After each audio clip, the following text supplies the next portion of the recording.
بسم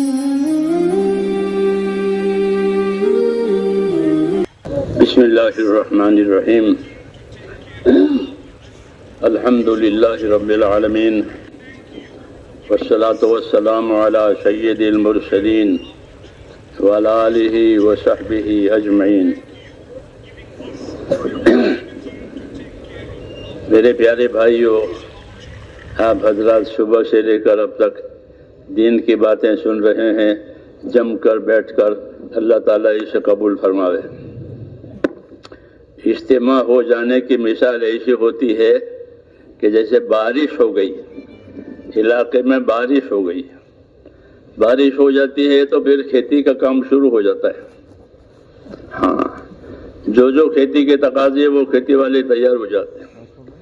بارشیں ہوتی ہے تو کاروبار والے بھی سمجھ جاتے ہیں کہ ہاں بارش ہو گئی، ہاں جی ہاں اب ہوگا کام، اب ہوگی کمائی۔ کیوں کہ بارش جو ہوتی ہے وہ رزق ہوتا ہے، وہ روزی ہوتی ہے سب کے لیے۔ تو بارش ہو جانے کی وجہ سے روزے کے اسباب ہو جاتے ہیں۔ ایسے ہی دین کی محنت ہونے کی وجہ سے دین پر چلانے کے اسباب پیدا ہو جاتے ہیں۔ لوگوں میں جذبہ آتا ہے، شوق آتا ہے، کسی کو ندامت آتی ہے، کسی کو پچھتاوا ہوتا ہے کہ اتنا بڑا کام ہم نے کچھ نہیں کیا، اتنے نمازیں کھوئی ہیں وغیرہ وغیرہ۔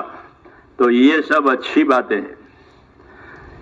اس کی وجہ سے اپنی زندگی کو عمل پر ڈالنی ہے۔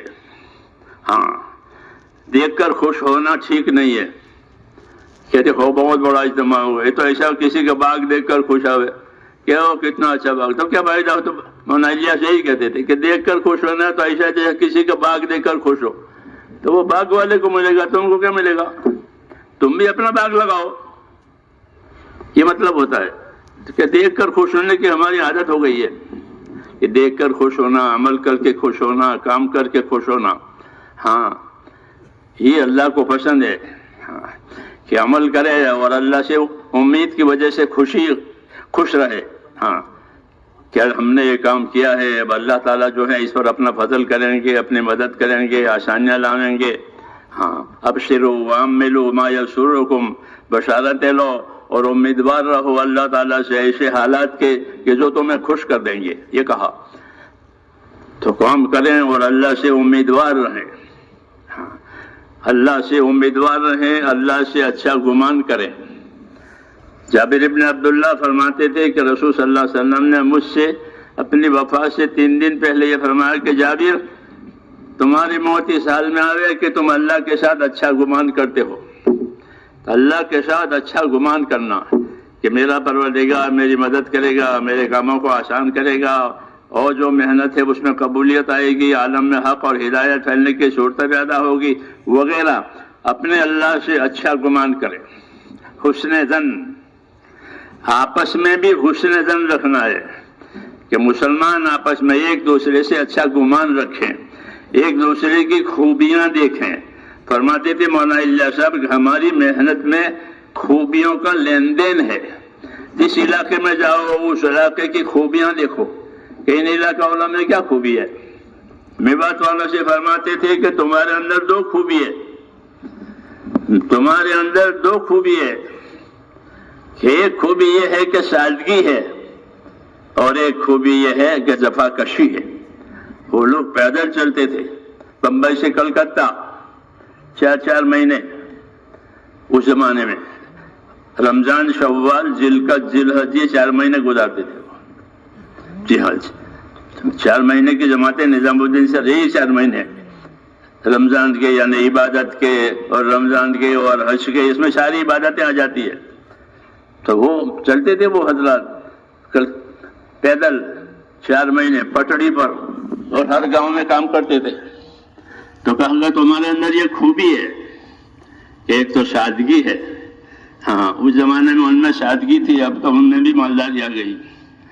سادگی اور جفا کشی، پیدل چلنا وغیرہ برداشت کرنا، تو یہ صفتیں اچھی ہیں، سادگی اور جفا کشی، کہ اس سے دین پر چلنا اور سنتوں کا اتباع کرنا آسان ہو جاتا ہے۔ فسادوں میں اور عیاشی میں دین پر اور سنتوں پر چلنا آسان نہیں ہوتا۔ اس لیے ان سے یہ فرما کہ تمہارے اندر سادگی ہے، جفاکشی ہے، اور یہی مقصد ہے کہ زندگیوں میں سادگی آوے. جتنی تبلیغ ہضم ہو اتنا زندگی کا معیار نیچے جائے. کھانے میں، پینے میں، خرچ کرنے میں، سب چیزوں میں زندگی کا معیار نیچے جاوے. یہ نہیں کہ دنیا کو دیکھ کر زندگی کا معیار اونچا کرے جیسے آج ہو رہا ہے. تو زندگی کا معیار نیچا کرنا ہے، سادگی لانی ہے، کیونکہ سادگی اور سنت کا علاقہ ہے. سادگی سے سنتوں پر عمل آسان ہو جائے گا. سادگی نہیں ہوگی، مالداری فیشن ہوگی تو سنتوں پر عمل کرنا مشکل. اور جب سنت ہی چھوٹ گئی زندگیوں میں سے تو پھر کوئی خیر نہیں ہے.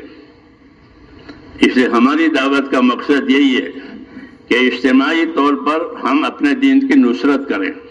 جسے ابھی بیٹھے ہیں یہ سب نصرت کرنے والے، کہ اجتماعی طور پر تو ہم اپنے دین کے مددگار بنیں اور انفرادی زندگی میں نبی صلی اللہ علیہ وسلم کی سنتوں کی پیروی کریں کہ اس وقت کیا چیز سنت ہے، اس وقت کیا سنت ہے، اس وقت کیا سنت ہے. یہی ترتیب ہے کہ ہماری اجتماعی زندگی نصرت کے لیے اور انفرادی زندگی اتباع سنت کے لیے یہ کرنا ہے اور یہ سیکھنا بھی ہے. خالی پھرنے پر گزارا نہیں کرنا ہے کہ ہم تو پھرتے ہیں، ملکوں میں جاتے ہیں، لیکن اندر کیا پیدا ہوتا ہے انفرادی زندگی پر وہ دیکھا جائے گا. جتنی اجتماعی محنتیں ہیں ان کے نتائج انفرادی میں دیکھے جاتے ہیں. یہ قاعدہ ہے. آپ 100 طالب علموں کو پڑھاؤ گے اسکولوں میں، مدرسوں میں، لیکن ہر ایک کا الگ الگ امتحان ہوگا کہ اس میں کتنی قابلیت آئی. تو جانچ جو ہوگی وہ انفرادی ہوگی کہ کتنا. بازار میں بھی سب کماتے ہیں لیکن وہ اپنی انفرادی زندگی دیکھتے ہیں میں نے کتنا کمایا. تو اجتماعی محنتیں ہوتی ہیں، اس کا رواج ہے، لیکن نتائج انفرادی میں دیکھے جاتے ہیں. یہ قاعدہ ہے. اس لیے اس قاعدے کے روح سے ہم اپنے آپ کو دیکھیں کہ میری انفرادی زندگی میں کتنا دین آیا. کیونکہ ہر آدمی کو اسی قبر میں اس کی انفرادی زندگی دکھائی جائے گی. وہ اکیلا ہے قبر میں.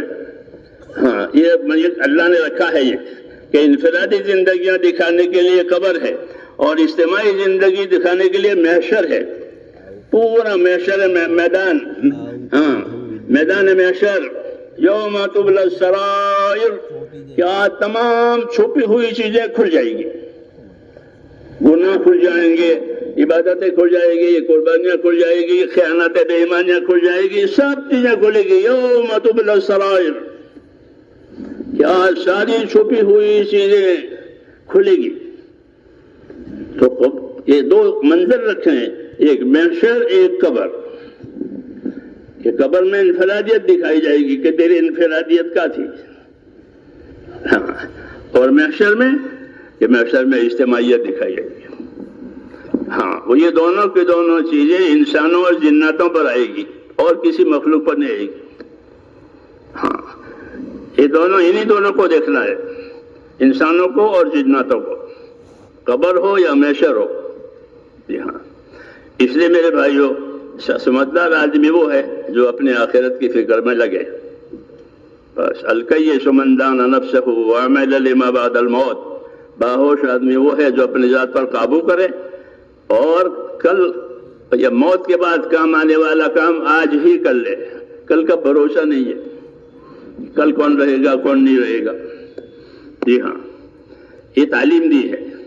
اس لیے اجتماع کی اور یہ کام کی یہی غرض ہے کہ ہماری انفرادی زندگیاں وہ دین اور شریعت پر آوے اور ہماری اجتماعی محنتوں پر آوے. کہ محنت کی مثال پانی برسنے کی ہے کہ پانی برسے گا تو سب چیزیں زندہ ہو جائے گی، اور پانی رک گیا تو سب سوکھا ہو جائے گا. تو اجتماعی محنتیں وہ تو پانی کی طرح سے ہے. پھر پانی کے بعد انفرادی طور پر ہر ایک اپنی کمائی میں لگ جاتا ہے. یا بارش برس گیا اب کاروبار چلے گا، سوکھا پڑا ہے تو کوئی کاروبار نہیں چلتا. اس لیے یہ محنت ہوئی ہے. اس محنت کے سہارے ہم اپنی انفرادی زندگیوں کو بھی دین پر لاوے اور جو ذمہ داریاں بتائی گئی ہے، جس کی ترغیب دی گئی، دعوت دی گئی ہے، اس کو اپنے عمل پر لاوے. اور اللہ سے مانگا کریں. ہاں، اللہ سے تعلق پیدا ہونا یہ اصل ہے. جی ہاں، دعوت اللہ کی طرف ہے. میں اللہ کی طرف بلاتا ہوں، نبی یہ کہتا تھا.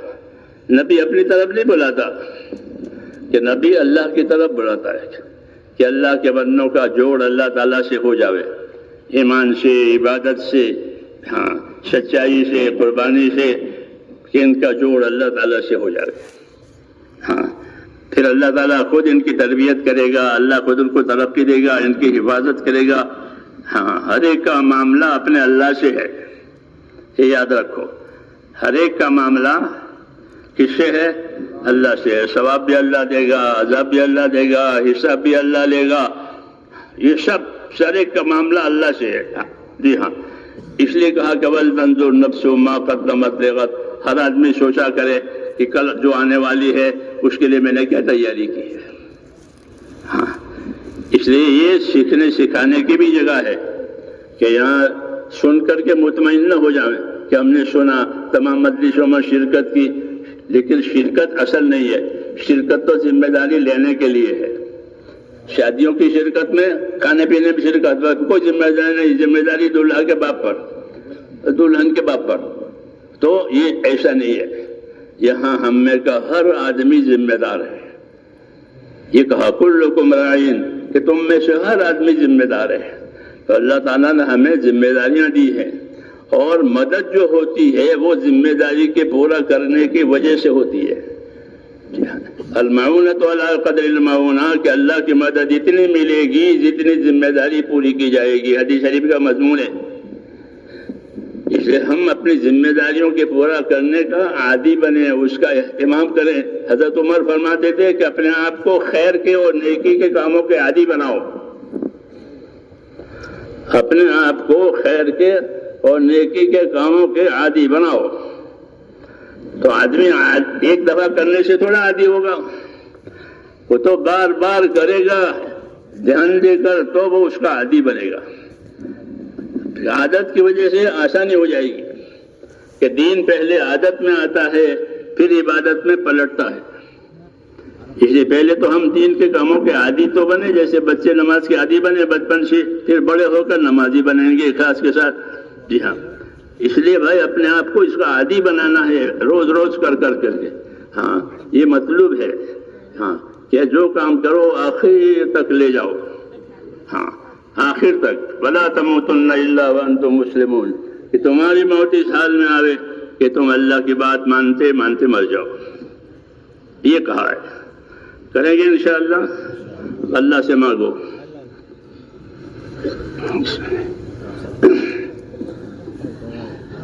اجتماعی دعائیں جو ہوتی ہے وہ انفرادی دعاؤں پر ڈالنے کے لیے ہے، کہ مجمع میں اگر دعا مانگتے ہو انفرادی طور پر اللہ سے مانگا کرو. یہ تعلیم ہے ہم کو. مانگنے والوں سے خدا خوش، نہ مانگنے والوں سے ناراض. ہاں، اس لیے دعا والے بنے. دعوت والے تو دعا والے ہی ہوتے ہیں. جو دعوت والے ہوتے ہیں وہ دعا والے ہوتے ہیں. تمام نبی دعوت والے اور پھر وہ دعا والے. ان کے تمام کام وہ اللہ سے دعائیں مانگ مانگ کر کے اپنے تمام کاموں کو اللہ سے بنواتے ہیں. ہاں، کہ ہمارے پاس دعا کا ہتھیار ہے. حدیث میں کہ دعا مومن کا ہتھیار ہے. ہاں، تو ہتھیار کیوں دیا ہے؟ کہ اس پر حالات آتے ہیں. اس پر حالات آتے ہیں تو حالات سے بچانے کے لیے اس کو دعا کا ہتھیار دیا کہ اللہ سے دعا مانگ تاکہ تیرے حالات ٹھیک ہو جائے. کہ دعا مومن کا ہتھیار ہے کہ اس پر حالات آتے ہیں تو اپنے حالات کا علاج اپنی دعا سے کرے گا. اس لیے پہلے دعا والا بنے. ہاں، تعویذ کے طرح نہیں کہ دعا مانگنے جب میرے لیے دعا کرو، ایسا نہیں. خود دعا والے بنو. خود دعا والے بنو. اپنے لیے دعا مانگو اور دوسروں کے لیے، امت کے لیے دعا مانگو. ہم تو دعا والے ہیں. دعا اور دعوت یہ مسلمان کا کام ہے. اللہ مجھے بھی نصیب کرے، آپ کو بھی نصیب کرے. بسم اللہ الرحمن الرحیم. اللہم لک الحمد کلہ ولک الشکر کلہ ولک الملک کلہ بيدك الخير كله، إليك يرجع الأمر كله. لا إله إلا الله وحده لا شريك له، له الملك وله الحمد، يحيي ويميت وهو حي لا يموت، بيده الخير وهو على كل شيء قدير. اللهم أنت أحق من ذكر وأحق من عبد وأنصر من ابتغي وأرأف من ملك. أنت أرأف من ملك، أنت أرأف من ملك، وأجود من سئل وأوسع من أعطى. اللهم أنت أوسع من أعطى، اللهم أنت أوسع من أعطى. يا أرحم الراحمين، يا أرحم الراحمين، يا ذا الجلال والإكرام، يا حي يا قيوم. سبحان ربي العلي على الوهاب، لا إله إلا أنت، سبحانك إني كنت من الظالمين. اللهم صل على سيدنا محمد وعلى آل سيدنا محمد كما صليت على إبراهيم وعلى آل إبراهيم إنك حميد مجيد. اللهم بارك على سيدنا محمد وعلى آل سيدنا محمد كما باركت على إبراهيم وعلى آل إبراهيم إنك حميد مجيد. اللهم زعنا نبينا محمدا صلى الله عليه وسلم بما هو أهله، واجزي الأنبياء كلهم خيرا، وسلام على المرسلين، والحمد لله رب العالمين. يا أرحم الراحمين، يا أرحم الراحمين، يا أرحم الراحمين. ربنا ظلمنا أنفسنا وإن لم تغفر لنا وترحمنا لنكونن من الخاسرين. ربنا ظلمنا أنفسنا وإن لم تغفر لنا وترحمنا لنكونن من الخاسرين. ربنا ظلمنا أنفسنا وإن لم تغفر لنا وترحمنا لنكونن من الخاسرين. اللهم اغفر لي ولوالدي واغفر يا رب لجميع المؤمنين والمؤمنات والمسلمين والمسلمات الأحياء منهم والأموات، ولإخواننا الذين سبقونا بالإيمان، ولا تجعل في قلوبنا غلا للذين آمنوا ربنا إنك رؤوف رحيم. اللهم اشرح صدورنا للإسلام، اللهم حبب إلينا الإيمان وزينه في قلوبنا، وكره إلينا الكفر والفسوق والعصيان. اللهم اجعلنا من الراشدين. اللهم أقبل بقلوبنا إلى دينك، اللهم أقبل بقلوبنا إلى دينك، وأقبل بقلوب جميع المسلمين إلى طاعتك. اللهم إن قلوبنا ونواسينا وجوارحنا بيدك، لم تملكنا منها شيئا، فإذا فعلت ذلك بنا فكن أنت ولينا واهدنا إلى سواء السبيل. اللهم كن أنت ولينا واهدنا إلى سواء السبيل. اللهم كن أنت ولينا واهدنا إلى سواء السبيل. اللهم آت نفوسنا تقواها وزكها، أنت خير من زكاها، أنت وليها ومولاها. ربنا لا تؤاخذنا إن نسينا وأخطأنا، ربنا ولا تحمل علينا إصرا كما حملته على الذين من قبلنا. ربنا ولا تحملنا ما لا طاقة لنا به، واعف عنا واغفر لنا وارحمنا، أنت مولانا فانصرنا على القوم الكافرين. ربنا أرنا الحق حقا وارزقنا اتباعه، وأرنا الباطل باطلا وارزقنا اجتنابه. يا حي يا قيوم برحمتك نستغيث، أصلح لنا شأننا كله، ولا تكلنا إلى أنفسنا طرفة عين، ولا تنزع منا صالح ما أتيتنا. اللهم آتنا أفضل ما تؤتي عبادك الصالحين، اللهم آتنا أفضل ما تؤتي عبادك الصالحين، وآتنا أفضل ما تؤتي الناس من المال والأهل والولد غير ضال ولا مضل. ربنا لا تجعلنا فتنة للقوم الظالمين، ربنا لا تجعلنا فتنة للقوم الظالمين، ربنا لا تجعلنا فتنة للقوم الظالمين، ونجنا برحمتك من القوم الكافرين، ونجنا برحمتك من القوم الكافرين. فاطر السماوات والأرض أنت ولينا في الدنيا والآخرة، توفنا مسلمين والحقنا بالصالحين غير خزايا ولا ندامى ولا مفتونين. ربنا آتنا في الدنيا حسنة وفي الآخرة حسنة وقنا عذاب النار. اللهم انصر من نصر دين محمد صلى الله عليه وسلم واجعلنا منهم. اللهم أيد الإسلام وأنصاره وأذل الشرك وأشراره. اللهم أيد الإسلام وأنصاره وأذل الشرك وأشراره. إنا نجعلك في نحورهم ونعوذ بك من شرورهم. رحمتك نرجو فلا تكلنا إلى أنفسنا طرفة عين ولا تنزع منا صالح ما آتيتنا. ربنا آتنا في الدنيا حسنة وفي الآخرة حسنة وقنا عذاب النار. اے اللہ ہماری مغفرت فرما، اے اللہ ہماری مغفرت فرما، اے اللہ ہماری مغفرت فرما، اے مولا ہماری اور پوری امت کی پوری مغفرت فرما. مجھے بعد مغفرت اور مجھے بعد رحمت ہے مولا ہماری زندگیوں میں قائم فرما. ہر خیر سے مالا مال فرما، ہر شر سے، ہر فتنہ سے، ہر بلا سے ہماری پوری حفاظت فرما. ہمیں توفیق عطا فرما تیری مرضیات کی اور اپنے نامرضیات سے ہماری پوری حفاظت فرما. اے اللہ جو محنتیں ہو رہی ہیں، اب تیرے بندے محنتیں کر رہے ہیں، جانوار لگا رہے ہیں، اے اللہ اسے قبول فرما. اے اللہ جتنی خدمتیں ہو رہی ہے دینی وہ بھی ہے، انہیں بھی قبول فرما. ایک خدمت کو، ایک محنت کو قبول فرما. پورے عالم میں حق اور ہدایت کا عام ہونے کا اس کو ذریعہ فرما. ہدایت کے دروازے کھول دے اے اللہ، ہدایت کے دروازے کھول دے اے اللہ، ہدایت کے دروازے کھول دے. دلوں کے اقفال کھول دے اے اللہ، دلوں کے اقفال کھول دے. حق و ہدایت کو پورے عالم میں عام فرما لے. تیرے بندوں کی محنتوں کو، خدمتوں کو، قربانیوں کو قبول فرما. اے اللہ سبب کے درجے میں اس کو قبول فرما اور اپنے فضل سے اے اللہ ہماری مرادیں پوری فرما اور پورے عالم میں حق اور ہدایت کو عام فرما. جس کام کے لیے اس امت کو وجود دیا گیا تھا اے اللہ اس کام کی طرف پوری امت کو متوجہ فرما. امت کی صلاحیتوں کو دین پر لگا دے، امت کی صلاحیتوں کو برباد ہونے سے بچا لے. امت کے مالوں کی، جانوں کی، ابرو کی اے اللہ ہر جگہ حفاظت فرما. ان کے دین کی، ان کے معاشرت کی حفاظت فرما. ہمارے اس ملک میں خاص طور سے، پورے عالم میں عام طور سے ہمارے دین کی پوری حفاظت فرما. اللہم سلمنا وسلم دیننا، اللہم سلمنا وسلم دیننا، اللہم سلمنا وسلم دیننا. ربنا لا تجعل مصیبتنا فی دیننا ولا تجعل الدنیا اکبر ہمنا ولا مبلغ علمنا ولا غایت رغبتنا ولا تسلط علینا من لا یرحمنا.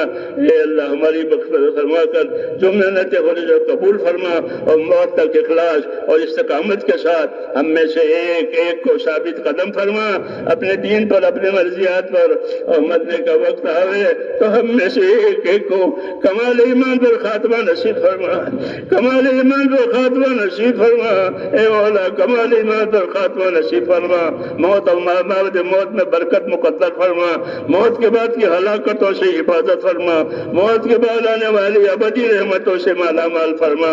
جن بھائیوں نے، دوستوں نے اے اللہ دعاؤں کے لکھا ہے، کہا ہے، یہ وہ دعاؤں کے متوقع ہے. ان کی جائز مرادیں پوری فرما، ان کی پریشانیاں دور فرما، ان کی دشواریاں آسان فرما. بیماروں کو شفا عطا فرما. اے اللہ بیماروں کو شفا عطا فرما. پریشان والوں کو پریشانیوں میں سے نجات دے. محتاجوں کی مدد فرما. قرض داروں کو قرضوں میں سے نجات دے. حلال پاک روزیوں کے دروازے مولا امت پر کھول دے. حرام کے رزق سے ہماری اور امت کی حفاظت فرما.